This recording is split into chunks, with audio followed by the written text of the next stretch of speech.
Il-Gvern permezz ta' Transport Malta se jkun qed jagħlaq il-Pjazza tal-Mosta kull nhar ta' ġimgħa u s-Sibt fil-għaxija mill-bidu ta' Settembru sal-aħħar ta' Ottubru. Fil-ħinijiet ta' filgħodu s-Sibt u l-Ħadd il-karozzi jkunu jistgħu jidħlu fil-pjazza b'mod ħieles.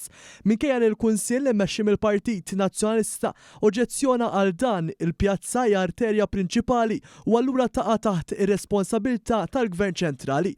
Ir-reġenerazzjoni ta' din il-pjazza b'investiment ta' aktar minn 4 miljun euro ġiet inawgurata fl-4 ta' Ġunju li għadda.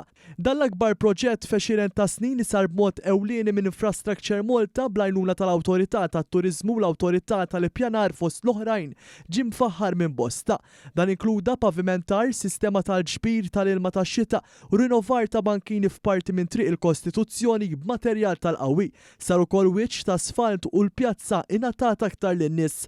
Sa dan it-tant meta kienet ħarġet l-aħbar li l-Kunsill Lokali tal-Mosta immexxi mis-Sindku l-ġdid Nazzjonalista Joe Gatt ried li din titneħħa minn żona pedonali fit-tmiem il-ġimgħa u terġa' lura traffiku l-ġimgħa kollha. Il-Kamra tal-Periti kienet ħarġet kontra u appellata s-sens komun. Il-Kamra tal-Periti enfasizzat li l-Kunsilieri Mostin biex iżommu f'moħħhom il-benesseri tal-komunità u jibqgħu sodi quddiem pressjonijiet li ma jridux il-kunċett ta' żona pedonali. Fi stqarrija dwar id-deċiżjoni ta' Transport Malta biex il-pjazza tkun bla karozzi f'żewġ tiljieli, il-Kunsill tal-Mosta ħareġ qatta bla ħabel kontra anke jekk ir-rappreżentanti tal-Partit Laburista fl-istess Kunsill huma favur id-deċiżjoni li kienet ittieħdet fl-aħħar leġislatura. Brabta ma' dan ħadna kumment tal-Minority Leader fil-Kunsill Anthony Giusta Celis li spjega għal xiex huma favur spazju miftuħ ieħor għall-familji Maltin, partikolarment Mostin. Il-Gvern bħala policy tiegħu qiegħed jagħmel il-pjazzezz jonfoq il-miljuni fil-pjazzezz biex mbagħad il-poplu jkun jista' jgawdihom u l-familja tiegħu.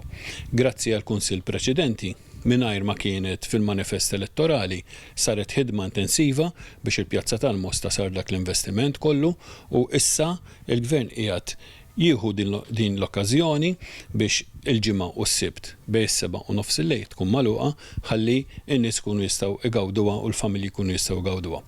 F'korrispondenza li batet lil Kunsill Transport Malta saħet li l-ħsieb tagħha dejjem kien li parti mill-pjazza tkun tista' ssir pedonali f'ċertu ħinijiet. Sa dan it-tant f'kitba fuq Facebook il-Ministru għat-Trasport u l-Infrastruttura Chris Bonnet għal il-Gvern jixtieq jara kunsilli li jkollhom il-kuraġġ li proponu lill-awtoritajiet master plans li permezz tagħhom il-pjazzezz prinċipali ta' pajjiżna ikollhom il-mira li jingħalqu parzjalment f'ċerti ġranet u ħinijiet.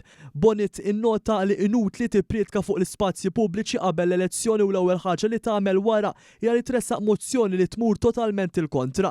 Intqal kif Transport Malta tkellmet mas-Sindku u l-Kunsill fejn ġie spjegat il-pjan tal-Gvern iżda l-Kunsill xorta baqa' kontra. Il-Ministru Bonnet saħaq li wara kollox huwa l-Gvern li għandu l-aħħar kelma fuq l-maniġġjar tat-traffiku tal-pajjiż u fejn jinħass li l-Kunsill qed jieħu deċiżjoni żbaljata jintervjeni kif ġara f'dan il-każ.